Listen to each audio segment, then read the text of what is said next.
Well, really, after those accolades, I'm at a loss for words. I might could find some people who didn't love me, but thank you very much, Preston, for that very warm and perhaps not deserved, but genuinely appreciated all of those nice things you said about me. And certainly, Pasadena has been a great, great place for me and my wife. We came here in 1987, and we were privileged to serve as I was president of Pasadena City College. And then you honored me by sending me to the California legislature to be your representative in both the Assembly and the Senate. And now after my retirement, we're living in Pasadena. So this is our home. And I was so honored when I received this invitation. But I think we've already had a wonderful morning here together when you think about the songs that were sung, the prayer that was led, the scripture reading. We've already had a spiritual feast. And this National Day of Prayer, as someone who's done a little study in American history, I can tell you that it goes all the way back to the founding of our nation. And back in 1775, the Continental Congress called upon those colonists as they were facing that tremendous decision to declare their independence from Great Britain. They called upon the nation to pray. Abraham Lincoln, in the midst of the Civil War, did the same thing in 1873, but it wasn't until 1952 when President Truman signed a bill that instituted the National Day of Prayer as a part of our law. And there are 15,000 groups that are gathered in the nation today in joining together in prayer, believing strongly that we need God's help. We need God's help in our nation, in our world, and in our city. And as I entered the legislature, I began to think a little bit about what would I think is my motto, something I might take from Scripture. And my mind hit upon that wonderful passage in Micah that was read in your presence today, where Micah, that Old Testament prophet, was saying, it's not your sacrifices that's going to count, even if you were to offer 1,000 rams or even your firstborn son. He said, this is what God requires of you, to do justice, to love mercy, and to walk humbly with your God. So I wanted to dwell on that a little bit this morning about, what it means to do justice, do justly, justice, what it means to love mercy and to walk humbly with your God. When I spoke of the founding of the nation, certainly justice was right there. Declaration of Independence says we hold these truths to be self-evident, that all men are created equal. That is, that all are entitled to an equal opportunity, to fairness, to justice. And then the Constitution, right in the preamble, it states as one of the purposes, we the people, is to establish justice.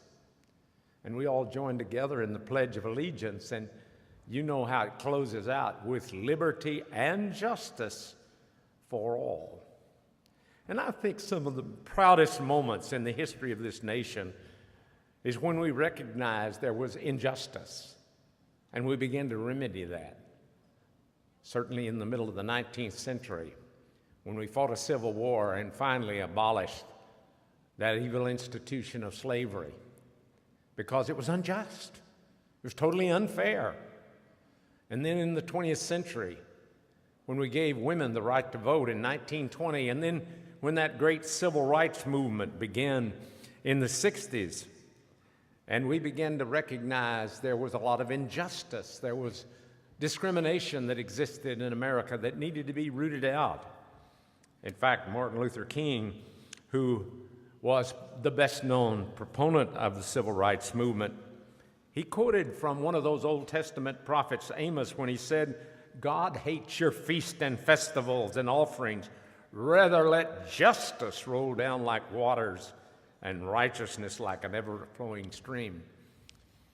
You see, Jesus had said something very similar to what Micah said when he said, turning to the Pharisees, he said, "Oh, you're very exact in what you do. You even tithe the mint and the anise and the cumin, but you overlook the weightier matters of the law, justice and mercy and faith." Well, the object of justice is not complete. It's a journey. We haven't reached that destination yet, but we ought to be striving for it in the city of Pasadena, in the nation of America. I'm disturbed over the inequality of income in America today. I think we need to address that. I read recently that 1%.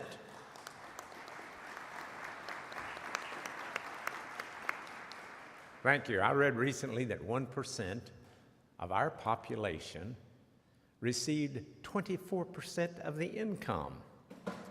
And actually the gap between the lower 10% and the upper 10%, when you look at 30 industrialized nations, ours is the fourth largest, widest gap. So we need to address things like that. We need to look at justice in terms of our incarceration rate, of the many individuals that we send to prisons.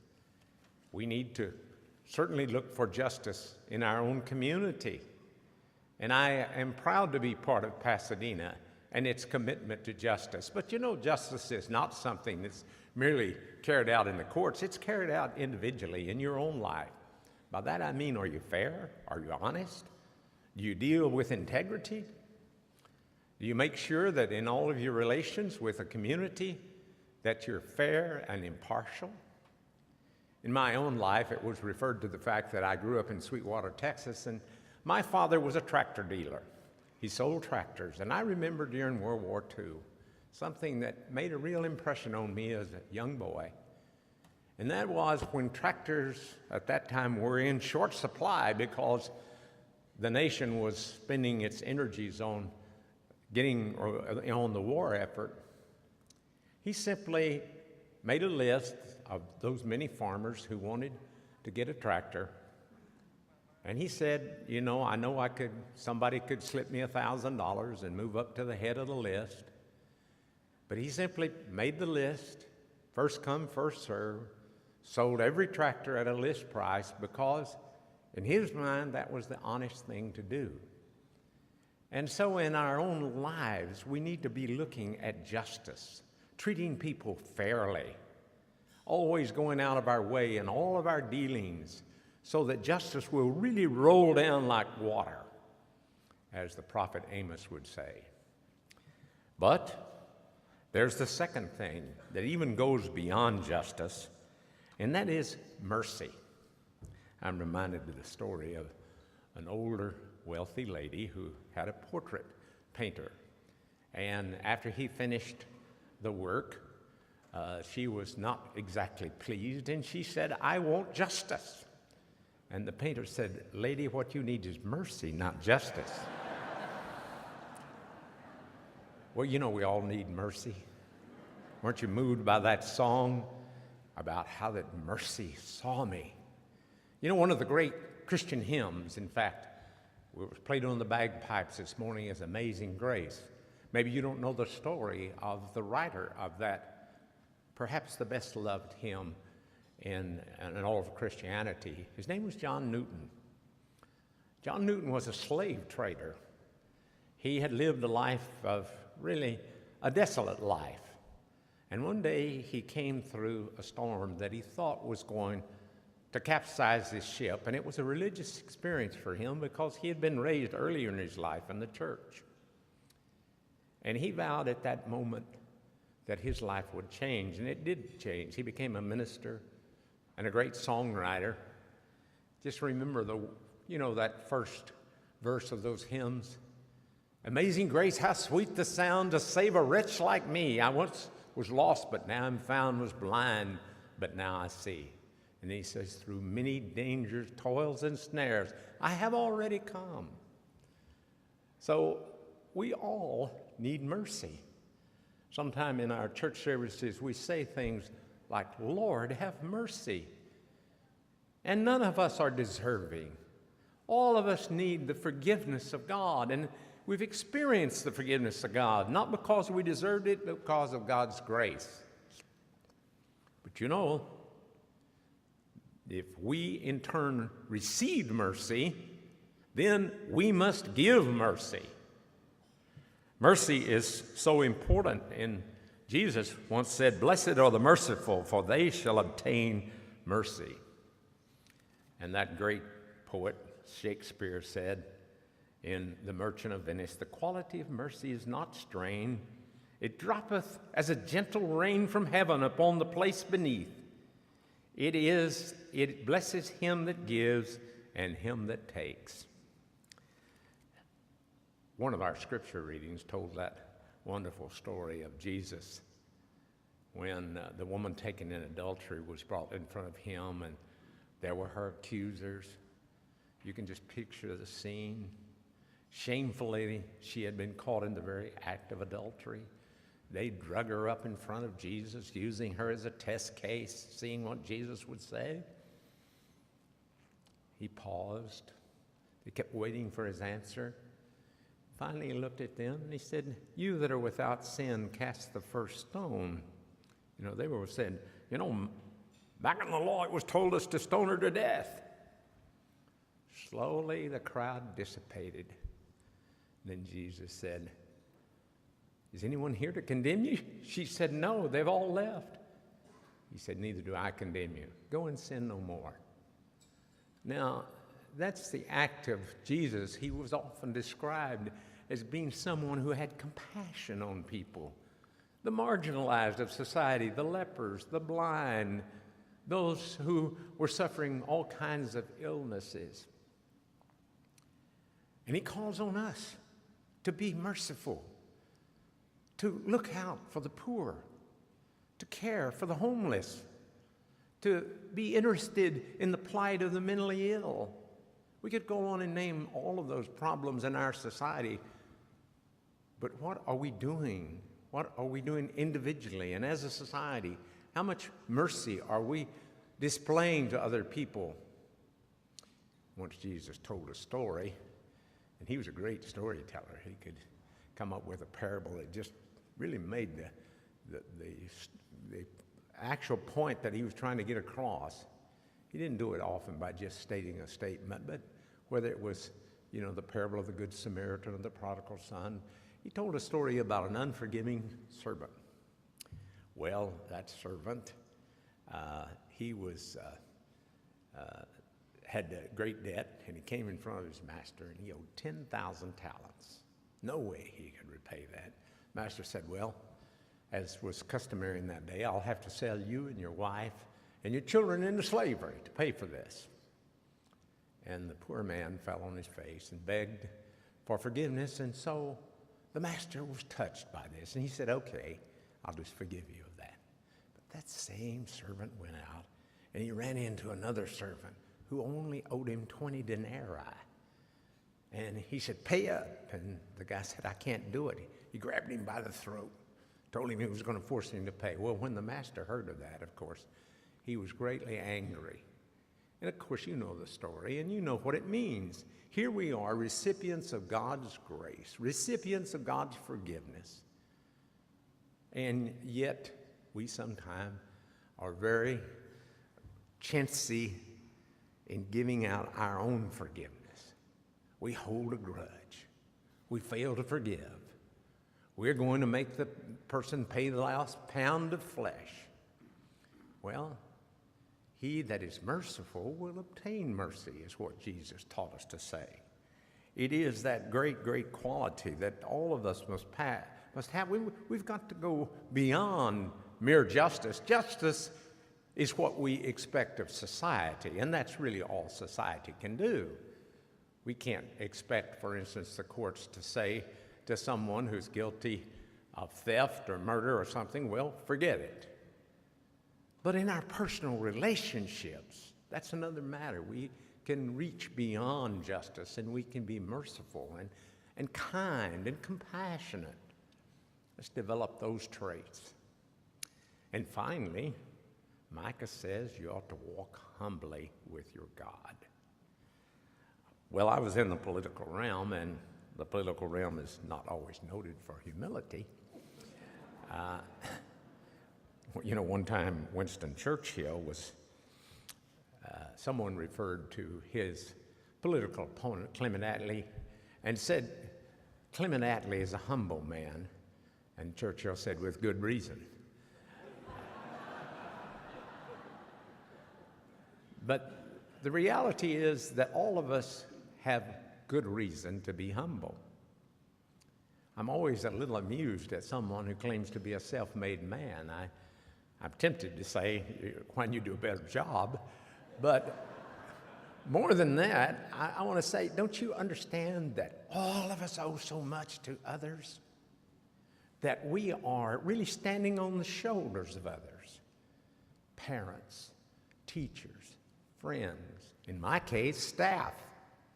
I was so glad to see a former member of my staff when I was in the Senate, Dolores Hickenbottom, honored today because she, like so many others, made me look good because they worked hard. And she's an illustration of a humble servant, of someone who didn't seek the credit. So humility is something, number one. Why should we be humble? Well, number one, we're flawed. Every one of us. Christianity is a religion of grace, as I said before.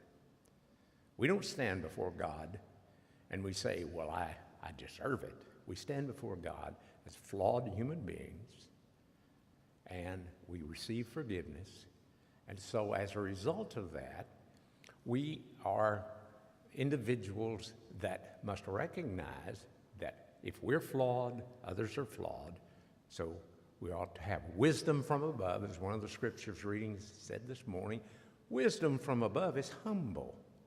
Jesus, one time, to illustrate humility to his disciples, just quietly got up at that final Passover feast and began to wash their feet.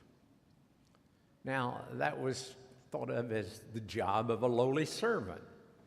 In fact, Jesus had taught them that actually the person who is to be first in the kingdom of heaven is the one who is not exalted, who's the servant of all. That's the key right there, to walk humbly, to be a person of genuine humility. And not only that, not only we're flawed, we're just finite, that's all. We're not infinite. We don't have all the wisdom in the world. All of us can look back 20 years in our past life and maybe think of some ideas or positions we held at one time we don't hold today. Might give you a clue that some of the ideas you have right now you may change.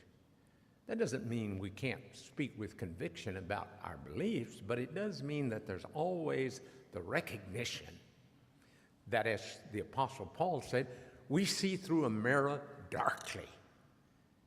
All of us, our sights are skewed by our lack of knowledge, by our own subjectivity. And so that calls upon us to be humble, to not exalt ourselves, to serve, to look on that way of gaining recognition. So as we, on this National Day of Prayer, as we join together praying for our community, for ourselves, for our fellow human beings, for our nation, and we will sing this morning, God Bless America. We want God to bless America, not that we want God to bless America at the exclusion of other nations, because they too are the objects of God's love. But we do want God to bless America. And we want to walk humbly with God. That was a message that was spoken over 2,500 years ago. But today, the same thing holds true. It's not merely your church attendance or how often you pray or how often you read the Bible. Those are all very important. But they're not of ultimate importance, because Micah told us what we still need to hear today and carry out, that we are to do justly, we are to love mercy, and we are to walk humbly with our God. Thank you.